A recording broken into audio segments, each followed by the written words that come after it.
that's what I was looking for, and then I started asking the basic question, if people can aspire to self-actualization, why can't companies? That's when we started applying the idea of the hierarchy of needs to the customer experience. And this is the hierarchy of needs applied to a guest experience in a hotel. Because of time, I'm going to just let you look at it. If you find it fascinating, go read the book. But bottom line is, we started to realize that the customer experience for a hotel could be defined by these 5 levels. Because people who get in the hotel business, generally speaking, don't like numbers, I took it from 5 levels to 3 levels because it was a smaller number. It was easier for us to understand.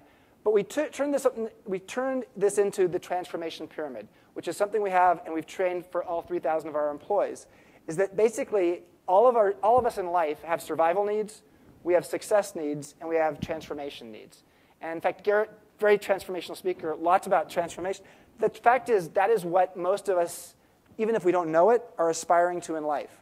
So we started applying this, and I'm only going to talk about 2 of the 3 pyramids here today, and I've got a grand total of about 3 minutes to do this in. So let me just be brief.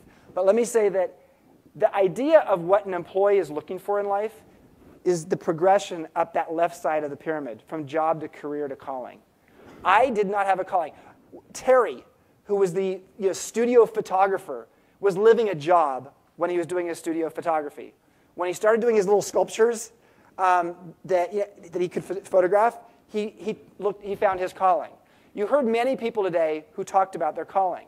And what I've found over the course of teaching this to, we have 3,000 employees, of whom 1,300 of whom actually clean toilets for a living.